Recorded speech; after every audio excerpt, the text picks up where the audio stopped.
नमस्कार दोस्तों, मैं हूं अमित कर्ण और आप देख रहे हैं फिल्मों के करम। आज फाइनली अक्षय कुमार, रणवीर सिंह, कैटरीना कैफ, अजय देवगन स्टारर और रोहित शेट्टी के डायरेक्शन वाली फिल्म सूर्यवंशी रिलीज़ हो गई है। इस फिल्म को बड़े स्क्रीन पर रिलीज़ के लिए 18 से 19 महीनों का इंतज़ार करना पड़ा। ऐसा कोविड और उसके बाद लॉकडाउन के चलते होता रहा। इस फिल्म की रिलीज़ की तारीख लगातार आगे खिसकती रही पिछले साल से, मगर अब फाइनली ये आपके नज़दीकी सिनेमाघरों में आ चुकी है। इस फिल्म के साथ रोहित शेट्टी ने ठीक उसी जोन में वापसी की है जैसी उन्होंने साल 2003 में अपनी पहली फिल्म ज़मीन से अपने सफ़र की शुरुआत की थी। वहाँ उन्होंने प्लेन हाईजैक करने वाले आतंकियों की कहानी को रखा था। यहाँ इस बार मुंबई को दहलाने की नापाक कोशिश करने वाले आतंकियों की कहानी को रखा है।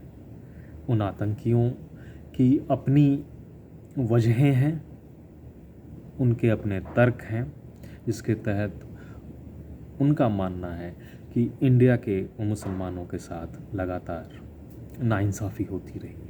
जो कितनी सही है या गलत है वो हम समय समय पर जानते रहे हैं। बहरहाल हम फिल्म पर लौटते हैं। इस फिल्म की कहानी 1993 से लेकर अब तक जो मुंबई आतंकी हमले झेलता रहा है, मुंबईकरों को क्या क्या परेशानियां आती रही हैं उसके बारे में है।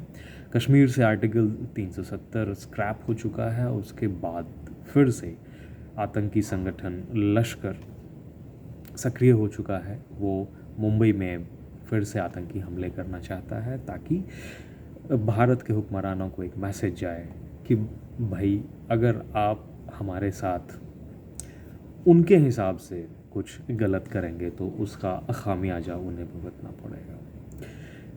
इस नापाक मंसूबे को अंजाम देने के लिए वो 600 किलोग्राम RDX को इस्तेमाल में लाना चाहते हैं, जो 1993 ब्लास्ट के बाद बचे हुए थे, यूज़ नहीं हो पाए थे। उस वक्त 1000 किलो RDX मुंबई शहर में लाया गया था और पूरे शहर को दहलाने की कोशिश थी। इस मंसूबे का मास्टरमाइंड उमर हाफिज़ है, जो मुज़फ़्फ़राबाद पाकिस्तान में रहता है, जिसका रोल जैकी श्रॉफ ने प्ले किया है।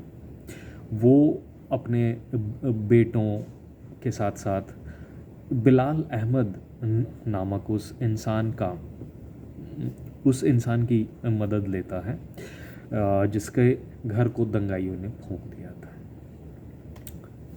इस मिशन को विफल करने के लिए वो जिम्मेदारी ATS ऑफिसर वीर सूर्यवंशी पर है। वीर सूर्यवंशी यानी कि अक्षय कुमार हैं, जो अपनी टीम के साथ बिलाल अहमद, उमर हाफिज़, मुख्तार अंसारी और बाकियों के गलत इरादों को नेस्त नाबूद करने को चलते हैं।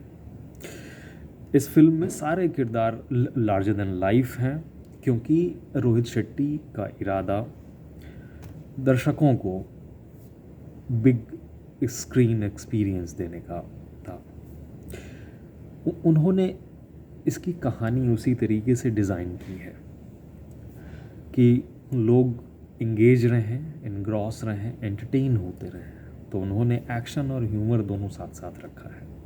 वीर सूर्यवंशी के किरदार में अक्षय कुमार को अपने साथी अफसरों के साथ साथ बाकियों के भी नाम भूलने की आदत है। वो एक अलग किस्म का ह्यूमर पैदा करता रहता है। फिल्म मोनोटोनस नहीं होती है। जावेद जाफरी उनके सीनियर के रोल में हैं, वो भी अपने किरदार में रमे नज़र आते हैं। और इस फिल्म में कहीं भी डल मोमेंट नहीं है। एक out and out commercial film में जो मेन लीड की एंट्रियां होती हैं और जो दर्शकों के दिलों में घंटियां बजाती हैं, वो सब कुछ यहाँ पर है। मेन लीड एक्टर की हाजिर जवाबियाँ हैं और ज़रूरत पड़ने पर उनके प्रवचन का तालमेल भी इस फिल्म में बिल्कुल सही तरीके से पिरोया गया है। रणवीर सिंह और अजय देवगन की फिल्म एक्सटेंडेड भूमिका है, एक्सटेंडेड कैमियो उसे टेक्निकली कहा जाता है, और उन्होंने उसे पूरा जस्टिफाई किया है। उनके किरदार या फिर कटरीना कैफ के भी किरदार को रोहित शेट्टी ने अपने राइटरों यूनिस सजावल के साथ और बाकी राइटरों के साथ अच्छे तरीके से क्रिएट किया है, गढ़ा है। इसके साथ साथ ये भी कहना होगा कि उन्होंने कुछ नया नहीं किया है, लेकिन उन्होंने दर्शकों को बांधे रखने में सफलता हासिल की है। एक जो out and out commercial pot boiler का ग्रामर होता है या उसकी एक व्याख्या होती है, उस जोन में उन्होंने इस फिल्म को लिखा है और उसी तरीके से इसके एक्शन को, घटनाक्रम को डिज़ाइन किया है। फिल्म 145 मिनट लंबी है, फिर भी ये कहीं पे भी सुस्त नहीं पड़ती है। इतने सारे किरदार हैं, उनकी थोड़ी बहुत बैक स्टोरी है और उन सबको स्क्रीन प्ले में ढंग से पिरोया गया है। कुछ भी गैर ज़रूरी नहीं लगता है। कटरीना कैफ एक डॉक्टर के रोल में हैं, अक्षय कुमार पुलिस ऑफिसर बने हुए हैं। दोनों का काम जान बचाना है लोगों का, लेकिन अपने अपने तरीके से।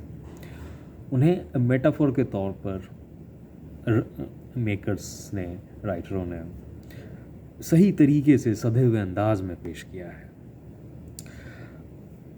इस फिल्म में कई ऐसे हाई पॉइंट हैं, वो चाहे एक्शन के, इमोशन के, जो लोगों के दिलों को छूते हैं, उन्हें इम्प्रेस करते हैं। ख़ासकर मुंबई के एक क्राउडेड मार्केट में, वहाँ पर गणपति की मूर्ति को बम धमाके से बचाना है और उसके लिए मंदिर के पुजारी के साथ साथ उसी मार्केट के मौलवी और बाकी मुस्लिम समुदाय के लोग भी आते हैं मंदिर प्रांगण में और वो गणपति को बचाकर ले जाते हैं, गणपति की मूर्ति को। गणपति तो खैर हमारे आपके सबके रक्षक हैं, पालनहार हैं। वो सीन दिल को छूता है। अक्षय कुमार की बैंकॉक में जो बाइक चेस है, या फिर चॉपर के सहारे जो वो एक किरदार है जिसे सिकंदर खेर ने निभाया है, उन्हें कैच करते हैं, वो भी इस फिल्म का हाई पॉइंट है।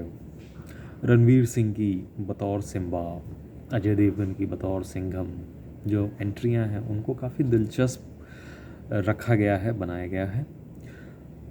ह्यूमर भी इस फिल्म का एक इंटीग्रल पार्ट है और वो इस पूरे सीरियस माहौल में एक तड़के के तौर पर अलग अलग स्टेजेस में यूज़ हुआ है। जुमोन टी जॉन की सिनेमेटोग्राफी है इस फिल्म में और उन्होंने इस फिल्म को विजुअली अच्छा बनाया है, असरदार रखा है। अब जिम्मेदारी दर्शकों की है कि वो इसे सिनेमाघरों में किस तरह की अपनी प्रतिक्रिया देते हैं। शुक्रिया।